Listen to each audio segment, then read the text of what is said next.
Bonjour à tous, donc je suis hyper heureux de faire ce deuxième épisode de Parole d'aîné. Alors on reçoit Edouard qui est déjà venu dans Vie ma vie, qui a raconté ses débuts et comment il est devenu finalement entrepreneur, on va dire rentable, ok? C'est pas un mot hyper propre, j'essaierai d'en trouver un autre, mais en gros l'idée c'est vraiment ça l'image, c'est comment il a réussi à passer de praticien thérapeute à entrepreneur pâtissier rentable, c'est ça l'idée. Maintenant, on est dans la case où Edouard, voilà, il a une certaine expérience et l'objectif c'est on va représenter Edouard pour savoir d'où il vient, euh, pourquoi il est devenu thérapeute, depuis combien de temps, et on va attaquer la partie post-rentabilité, c'est-à-dire en gros tout ce qui s'est passé après, tout ce qu'il a mis en place pour utiliser des leviers du marché, c'est-à-dire le passage à l'échelle, peut-être des nouveaux cabinets ou, euh, ou des nouvelles sources de revenus avec des entreprises, etc. Tout ce qui a fait que derrière, il a réussi à avoir une activité pérenne jusqu'à aujourd'hui et qu'elles sont dans les 3 à 5 ans parce que Edouard, c'est un entrepreneur, donc du coup, il n'a plus la vision à 3 mois, il a la vision à la suite, ce qu'il essaie de mettre en place. Donc voilà, c'est tout ça qu'on va essayer de conjuguer, avec bien sûr toujours, ce qui est hyper important, c'est comment il gère sa vie perso et pro. Parce que c'est pas parce qu'on avance dans le temps que forcément on se prend pas les pieds dans le tapis avec la motivation et le temps passé dans son entreprise. Merci Edouard, je vous laisse prendre le relais et à vous, à vous. Merci et bonjour à toutes et à tous. Merci pour cette présentation. On va faire simple et j'espère efficace. Alors, c'est un peu comme on dit, une tarte à la crème. Je vais pas répéter le mot mindset parce que on l'entend partout en coaching en ligne, etc. Pour moi, je le traduis comment et pourquoi je commence par ça. Il est important d'avoir une vision. Sinon, si on n'a pas de vision, on va faire que réagir à ce qu'on vit au quotidien. Je dirais qu'une grande majorité des gens font comme ça. Et j'ai fait aussi comme ça, jusqu'au moment où j'ai compris qu'il fallait tenir le gouvernail de la barque. La barque étant notre vie. Voilà. Si elle est posée sur l'océan avec des courants et du vent, la barque, elle va n'importe où si on ne tient pas le gouvernail. Et ça paraît rien, mais c'est un changement fondamental. Ça va même amener un changement dans la gestion du planning au quotidien. Donc, savoir où on veut aller. Il est important de poser des indicateurs. Alors, des indicateurs de rentabilité, mais des indicateurs de fréquentation du ou des cabinets, des indicateurs de où j'en suis dans mon évolution personnelle, où j'en suis dans mon évolution professionnelle. Là, j'entends par exemple continuer à se former, etc., etc. Donc, avant d'entreprendre, savoir où on va. Ce qui ne veut pas dire que la direction qu'on donne et on va la verrouiller, qu'elle ne peut pas bouger. Mais c'est très important pour être plus serein, savoir où on veut aller. Bon, ça, c'est le premier point. Le deuxième point, s'interroger réellement sur sa motivation profonde. Quand on est entrepreneur, alors je veux dissiper tout de suite un malentendu, parce que je l'ai beaucoup entendu dans le monde du bien-être, l'argent, on ne doit pas avoir un tabou avec l'argent. On est un praticien, on est là pour aider les gens, d'où le positionnement intérieur, puis la motivation. Et en faisant ça, on gagne notre vie. Donc, j'ai tellement entendu de gens d'avoir peur de parler d'argent, de dire non, mais c'est sale, c'est pas bien, on est là que pour les gens, c'est faux. Faut arrêter tout de suite, sinon on n'y arrivera pas. On est là pour aider les gens et en aidant les gens, on gagne notre vie honorablement et de manière équitable. Donc ça, c'est le deuxième grand point, réfléchir sur sa relation à l'argent. C'est-à-dire qu'on n'est pas là, et ça, c'est un point que j'ai vu aussi chez les jeunes débutants, je me donne corps et âme à mes passions. Ils peuvent m'appeler à 23 heures. Je l'ai fait, l'erreur. Donc, j'en parle. C'est pas que je prétends à quoi que ce soit. J'ai fait cette erreur. Voilà. Et le résultat, après quand même plus de 20 ans de pratique, c'est que c'est une impasse. C'est comme, j'en profite pour donner un petit conseil qui n'engage que moi, arrêtez de faire des remises. Arrêtez de diminuer le prix de vos séances. Dans la pratique, on constate que vous ne serez pas payé ou que les gens, de toute manière, ne reviendront pas chez vous. Donc ça, c'est un petit conseil, mais très important. Ayez confiance en vos capacités, ayez l'estime de votre travail, c'est fondamental. Et si quelqu'un vous dit « je reviens pas » ou si quelqu'un vous dit « rien ou c'est pas bon, ça m'a rien fait », le professionnel, j'écoute, ça m'arrive, parce que je suis quelqu'un qui suit beaucoup mes patients en tant que thérapeute de couple, sexothérapeute, et des thérapeutes personnels pour les gens qui sont en quête de sens. On s'appelle, on est en lien. Mais il arrive, et c'est normal, et il faut le savoir, on n'est pas Dieu sur terre, on ne peut pas sauver tout le monde. Donc le troisième point important, nous ne sommes pas le sauveur de l'humanité. Nous sommes des professionnels engagés. Ça fait quand même la différence. Et je crois qu'un peu d'humilité, c'est important, parce que il m'arrive, des fois je vais faire mes recherches dans mes bouquins, dans les formations, il y a des points, je réfléchis, je ne sais pas tout. Et quand je ne sais pas tout, je ne me cache pas, ça c'est encore un autre point, derrière un pseudo-langage, je dis aux patients, écoutez, je vais chercher. J'ai cherché ce point-là, j'ai pas d'idée, ou j'ai une idée, je veux vérifier si elle me semble juste, je vous rappelle, je vous envoie un mail, etc. Donc l'humilité. Voilà. Ça, c'est un peu le cadrage global de l'état d'esprit, et puis d'éviter ces petites erreurs de se déconsidérer, de vouloir attirer le client, baissant ses prix, en faisant des remises, des promos, parce que là, je suis désolé, mais je vais le dire comme je le pense, on devient un marchand de tapis. Il n'y a rien contre le fait de faire du commerce, absolument rien. J'ai des amis commerciaux, des amis qui ont des boutiques, très très bien, c'est pas le même métier. Le commerçant vend un produit, il fait une marge pour gagner sa vie, tout à fait légitime et normal. Nous aidons les gens dans différents champs, et parce que nous aidons et que nous essayons de faire un travail efficace, les fruits, c'est des séances qui nous sont payées, qui nous permettent de vivre. Voilà, le positionnement est pas le même, pas de tabou avec l'argent comme je le disais, mais nous ne sommes pas d'abord des commerçants, nous sommes d'abord des praticiens qui gagnons notre vie parce que nous apportons de l'aide. Est-ce que c'est déjà suffisant? Est-ce que c'est déjà clair? C'est très clair, et je pense que la base méritait d'être... les compteurs devaient être remis à zéro, dans le sens où là on parle d'entrepreneurs qui ont franchi le pas de comprendre le début du trajet qui est la rentabilité. Maintenant, les erreurs à ne pas commettre, c'est celle-là, et c'est très clair, pour cadrer l'activité. Maintenant, une fois qu'on sait ça, euh, ben, c'est quoi la suite, quoi? C'est-à-dire qu'en gros, qu'est-ce qui fait que demain, euh, vous allez placer des projets, vous allez placer des leviers quelque part qui vont vous donner plus de confort dans votre activité. Et c'est pas que l'organisation, là, c'est plus les leviers financiers qui font que derrière vous assurez une pérennité dans l'activité et dans le temps, quoi. Ouais, ce que je veux dire. Alors, la question est très pertinente. Je dirais que, et ça va peut-être étonner ou rappeler des souvenirs, il faut arrêter de dépenser, il faut investir. Alors, on va dire, c'est quoi la différence? C'est toujours de l'argent qui sort. Oui, mais l'argent, il ne sort pas de la même manière. C'est-à-dire que pour qu'une activité soit pérenne en tant que thérapeute, il faut faire du bon travail. Ça compte, c'est le numéro 1. On va me dire le bouche à oreille. Ça dépend des spécialités. Par exemple, la mienne, le bouche à oreille ne fonctionne pas bien. Pourquoi? Parce que, en particulier pour la partie sexothérapie, on va pas parler aux amis, c'est excessivement rare, ou à des voisins, tiens, je suis allé voir un sexothérapeute, j'avais des problèmes d'érection ou autre. Donc ça, faut le savoir, ça dépend de nos spécialités. Si je faisais du massage bien-être, là, oui, le bouche à oreille peut fonctionner. Alors là, il y a des techniques, donner une petite carte, il y a plein de choses, c'est pas l'objet de notre entretien, mais il y a des techniques très concrètes pour augmenter le bouche à oreille. Si on peut avoir des petits tips pour ceux qui avancent, ça peut être pas mal aussi, quoi.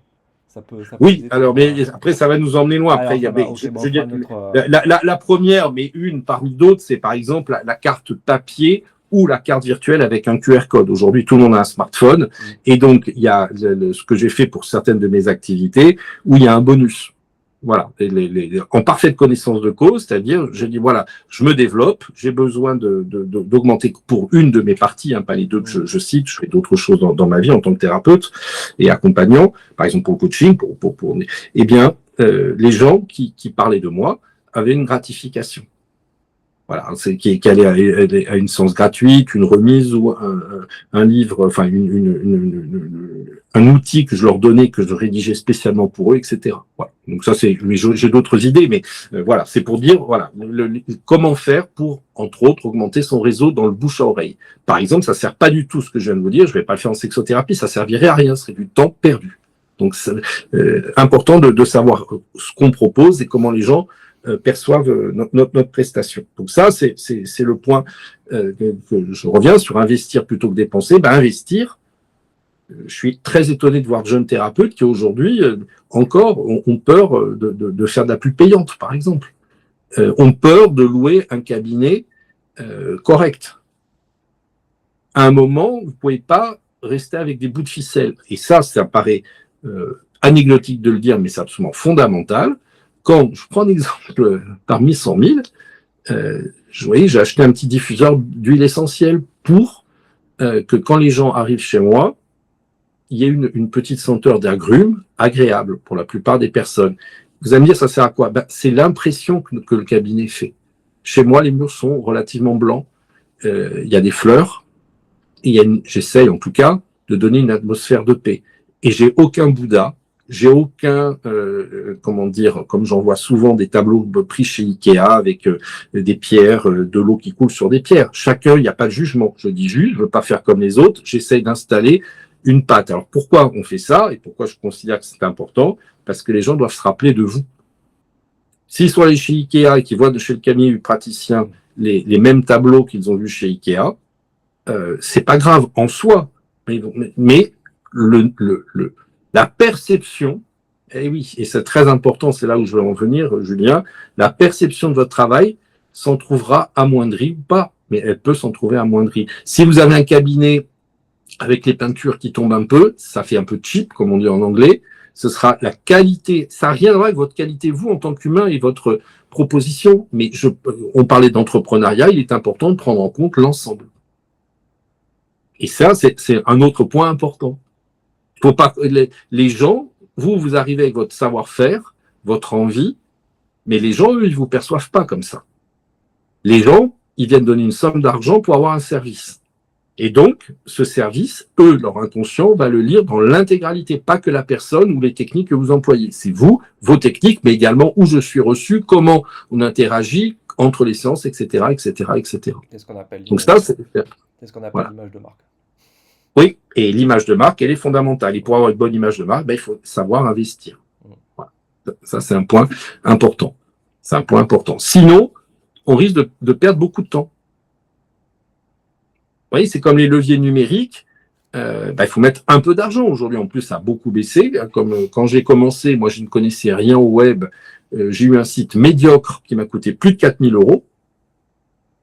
Et aujourd'hui, je me suis fait avoir, mais on était des milliers à se faire avoir à l'époque, là, il y a une quinzaine d'années, les sites web commençaient, c'était la grande folie, justifié, il fallait avoir son site web. Quand on savait pas le faire, on s'adressait donc à une agence de com, qui en profitait pour, excusez-moi d'être concret et vulgaire, un peu se gaver.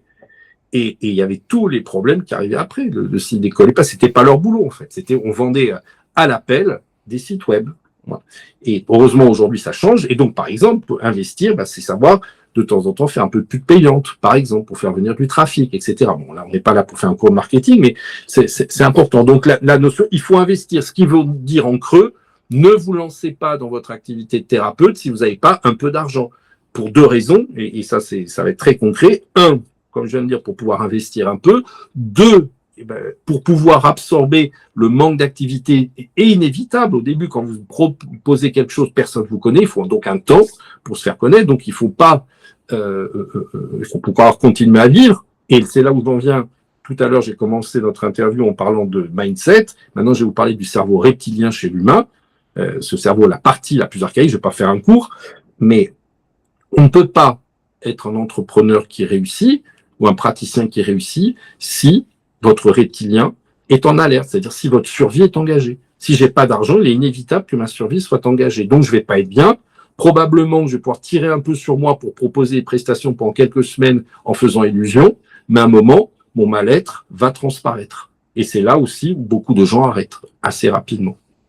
Parce que la panique du reptilien, on dort plus, on dort mal, on est irritable, etc. C'est parce qu'on a l'argent qui manque, qui ne rentre pas, va nous mettre en panique intérieure. Et c'est pour ça que je me permets de le partager avec tout le monde. C'est très important de prévenir cet état de fait. Ok. Donc, admettons aujourd'hui, euh, vous avez un cabinet qui tourne. Mm-hmm. J'imagine parce qu'il est bien placé. Ben, bien placé, ça compte, évidemment, évidemment. Vous voyez, moi là aujourd'hui j'ai 3 cabinets, j'en ai un en Provence, près d'Avignon, j'en ai un à Chartres, j'en ai un à Palaiseau en région parisienne. Ce qui est clair, c'est que Chartres et Palaiseau marchent très bien. À côté d'Avignon, ça marche moins bien. Pourquoi? Ben parce qu'il y a beaucoup plus de concurrents. Pourquoi? Parce qu'il y a des centres de formation, c'est très concret. Et puis, comment dire, en région parisienne et à Chartres, c'est des villes qui se développent. La région parisienne, les gens ont plus de moyens également, donc c'est très concret. Alors, c'est historique pour moi, Avignon, je ne vais pas l'abandonner. Et puis, ça me plaît, la région est chouette, c'est la Provence. Mais voilà, être réaliste également. Être réaliste, ne pas se raconter des histoires. Si un cabinet ne marche pas, je ne vous dis pas de le fermer au bout de 2 mois, ça n'aurait aucun sens. Mais pas non plus. J'ai la chance d'avoir mon propre cabinet à Avignon, je ne paye pas de loyer, ça m'appartient, donc c'est OK. Maintenant, si je payais un loyer, j'aurais arrêté Avignon. Vous voyez, donc c'est ça aussi être entrepreneur, c'est pas se raconter des histoires, c'est regarder factuellement, et c'est l'ensemble des 3 cabinets et des visios et de tout ce que je propose à côté qui me permet de vivre. Mais c'est important de ne pas se raconter des histoires. Donc, or, quand on commence, on est plein d'enthousiasme et c'est légitime. C'est pour ça que se faire accompagner me semble absolument essentiel. Parce que on ne sait pas quand on se lance dans ce métier fascinant, intéressant et parfois difficile de l'accompagnement des autres.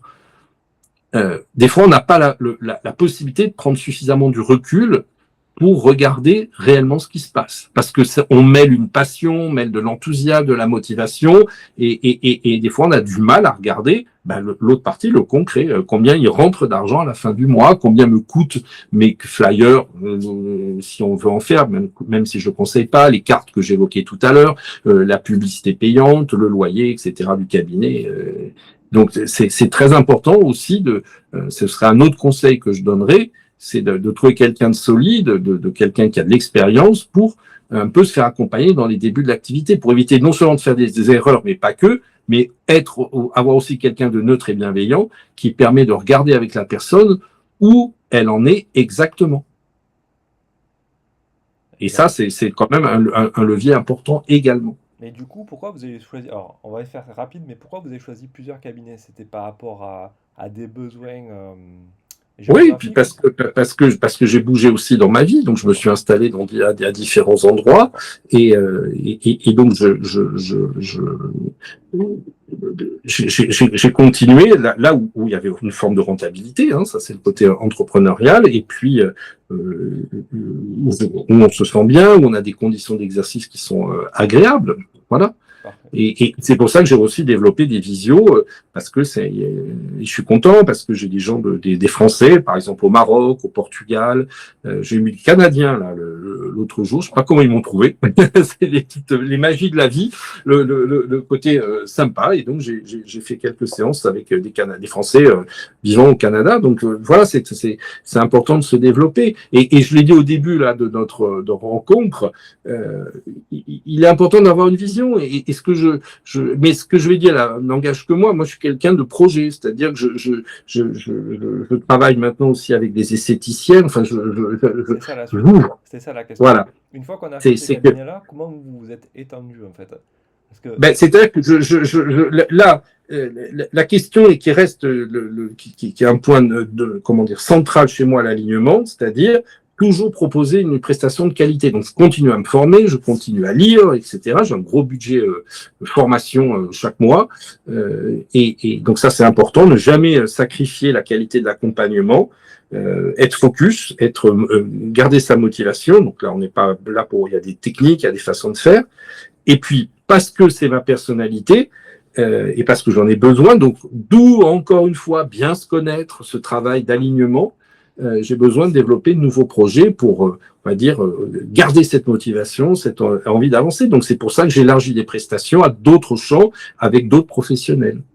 Et Voilà. vous travaillez avec les entreprises ou comment, dans le secteur du bien-être, vous avez étendu plus votre diversité de clientèle ou plus finalement des pratiques auxquelles vous participez. Enfin, vous voyez ce que je veux dire ou pas? Alors, moi, je travaille pas avec. Donc là, je parlais des cabinets d'esthétique, c'est ponctuel, et c'est quelque chose qui est en train de se développer, qui marche bien. Par exemple, mais ça, c'est parce que c'est ma spécialité. Je vais pas aller en entreprise. J'ai plusieurs connaissances qui sont, par exemple, masseurs ou masseuses, qui vont faire du massage bien-être, qui vont proposer leurs prestations en entreprise. Donc ça, c'est tout à fait possible. Moi, je ne vais pas aller intervenir directement en entreprise. Voilà, exactement.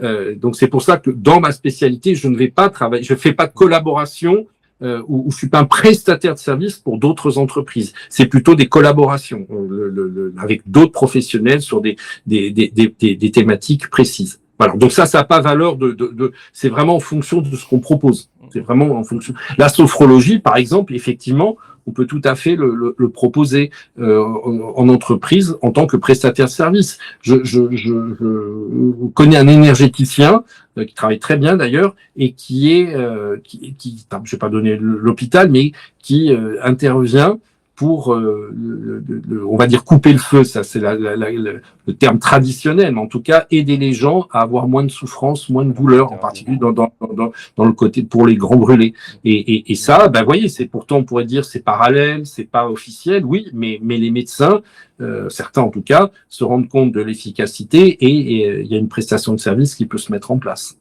Ok, très bien. Donc ça, c'est quand même, je trouve intéressant aussi à explorer, quoi. Du coup, comme je sais que vous n'avez pas beaucoup de temps, il est 11 heures, grosso modo. Peut-être une dernière question, en tout cas, j'allais dire vos prochains projets, si vous avez en gros votre vision sur les 3 à 5 ans et le mot de la fin. Voilà, c'est tout ce que j'ai à vous demander. Ouais. Ben, écoutez, donc comme je disais, moi je développe les projets, donc je peux pas tout dire. Je suis en train là avec de développer certaines apps, des applications pour que les couples aillent mieux. Donc, je n'en dis pas plus, mais donc on est en train vraiment de travailler ça sérieusement et avec quelque chose de qualitatif qui sort de juste demander à ChatGPT ou Gemini ou Claude, dis-moi comment aller mieux en couple. Donc, quelque chose de très concret qui répond à une demande et puis aussi une facilité qui n'a rien à voir avec le travail de thérapie. Et voilà, la thérapie, ça se fait pas par IA. Thérapie, ça se fait en présentiel parce que le thérapeute va remarquer certaines choses, va poser des questions normalement pertinentes parce qu'on prend en compte la personne. L'IA, elle ne peut pas en prendre, elle fait une synthèse, ce qui est pas inintéressant pour commencer à déblayer. Voilà. Donc ça, je me développe un peu de mon prochain projet, c'est des apps qui seront disponibles, on espère, sur Apple Store, etc. Donc voilà, je parlais du cabinet de travail avec des esthéticiennes sur des projets particuliers, c'est multiplier le réseau. Voilà, ça c'est ma vision, tout en offrant toujours mes prestations de thérapeute. Et donc le mot de la fin, moi, ça va être un peu résumé ce que j'ai dit. Alors très concrètement, je sais que c'est peut-être un peu basique, ça fait pas plaisir, mais ayez un peu d'argent avant de commencer. Voilà, je suis désolé, mais c'est très concret. Je l'ai développé tout à l'heure pour ne pas courir après l'argent et d'avoir une forme de détente intérieure qui vous permet d'être, comment dire, plus à votre travail, plus à vos idées, en étant posé, en réfléchissant à différentes pistes. Donc ça, c'est vraiment le conseil concret. J'ai dit aussi également, faites attention à votre image de marque. C'est vous, mais pas que vous, c'est l'environnement. Important pour que les gens gardent une impression très positive. Troisièmement, n'ayez pas peur d'investir, pas de dépenser, mais d'investir, c'est nécessaire. Aucun entrepreneur ne peut se développer s'il n'investit pas. Donc matériel, formation, etc. Donc ça fait partie de notre boulot d'entrepreneur. Et puis, pour boucler le début, cette vision. Cette vision, c'est votre colonne vertébrale professionnelle, et pas dans la tête, vous l'inscrivez, vous faites des schémas, vous faites jusqu'à arriver à une mouture finale que vous accrochez pour vite sur votre bureau, dans un cahier, pour que ce soit visible et que vous puissiez, sans en faire un mantra, ça ne change pas, mais y réfléchir, d'y revenir, ok, j'en suis où, en mettant des indicateurs.